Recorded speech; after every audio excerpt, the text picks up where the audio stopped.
होना चाहिए। अब हम आते हैं कहाँ पर, योग रूढ़ पर। कहाँ पर आते हैं, योग रूढ़ पर। मेरा मोबाइल इतना अच्छा नहीं, क्या आ गया है, योग रूढ़। अब यहाँ पर ध्यान दो बाबू, योग रूढ़ किसे कहते हैं, योग रूढ़ उसे कहते हैं जिसका टुकड़ा होगा, क्या होगा, खंड होगा, लेकिन सार्थक खंड उसका होगा तो, लेकिन अर्थ दूसरा निकल जाएगा, है ना। उसका खंड होगा, लेकिन जो होने वाले खंड होंगे उसका अर्थ क्या हो जाएंगे, सीधा उल्टा हो जाएंगे। जैसे देखिए यहाँ पर हम लिखते हैं लंबोदर, क्या लिखते हैं, लंबोदर। लंबोदर का अर्थ यहाँ पर लंब, है ना, लंब प्लस उदर, क्या होगा, लंब प्लस उदर। लंब माने लंबा, लंब माने लंबा, उदर माने पेट। उदर माने क्या होता है, पेट। अब देखिए इसका अर्थ सीधा निकला कि अलग हो गया, क्यों हो गया, उदर माने पेट, लंब माने लंबा। जिसका पेट लंबा हो उसे लंबोदर। अलग तो है लेकिन अर्थ क्या कर रहा है, अलग निकल रहा है ना, अलग है लेकिन अर्थ अलग। ऐसे हम कहेंगे नीलांबर, क्या हो, यहाँ पर लिखेंगे नीलांबर, है ना। यहाँ पर लिखेंगे नीला हो वस्त्र।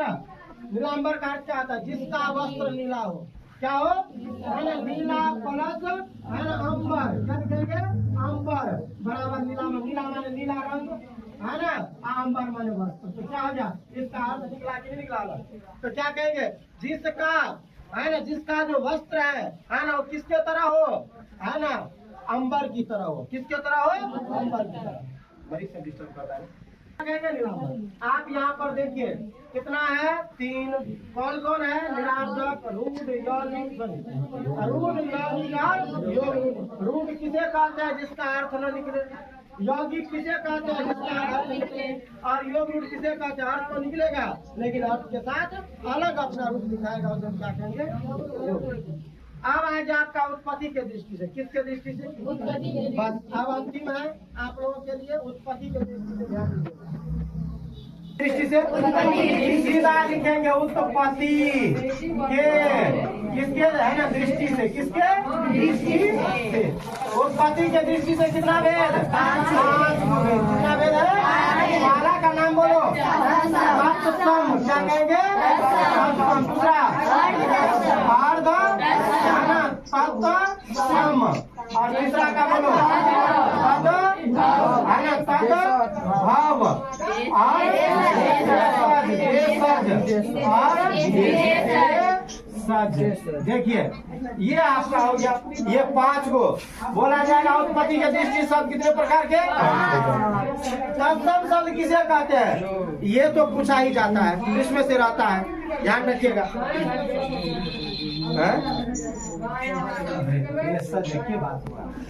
अब यहाँ पर ध्यान दो, उसमें क्या है ना, तत्सम संस्कृत के उनको रूप को कहते हैं जो हिंदी में ज्यों का त्यों लिया गया है। तत्सम शब्द किसे कहते हैं, तत्सम शब्द उसे कहते हैं जो संस्कृत से उठा करके वैसे के वैसे हिंदी में रख दिया, उसमें कोई बदलाव नहीं किया। जैसे संस्कृत में भी जीवन और हिंदी में भी जीवन, संस्कृत में भी यात्रा और हिंदी में भी यात्रा। तो जो शब्द संस्कृत में था वैसे के वैसे शब्द हिंदी में भी आ गया, तो उसे हम क्या कहेंगे, तत्सम शब्द। समझने में तो कोई दिक्कत नहीं, जो संस्कृत में था वैसे उठा के हिंदी में दे दिया। अब आते हैं अर्थ तत्सम के बारे में, किसके बारे में, ये कहता है अर्थ तत्सम उस शब्द को कहता है जो संस्कृत से निश्चित होकर परिवर्तित होकर रखा गया है, जो संस्कृत से परिवर्तित कर दिया है। क्या कर दिया गया है, परिवर्तित कर दिया गया है। जैसे आप लोग जानते हैं संस्कृत से परिवर्तित क्या है, देखो संस्कृत से आया था, संस्कृत में कुछ और हो गया कुछ और। जैसे कार्य, क्या कहेंगे, कार्य, संस्कृत में कारज, क्या था नाम, कारज। जैसे चूर्ण, है ना, इसका नाम था चूरन, क्या नाम था, चूरन, है ना, चूरन। जैसे, है ना, अग्नि, और इसका हो गया क्या, आग, है ना, आग।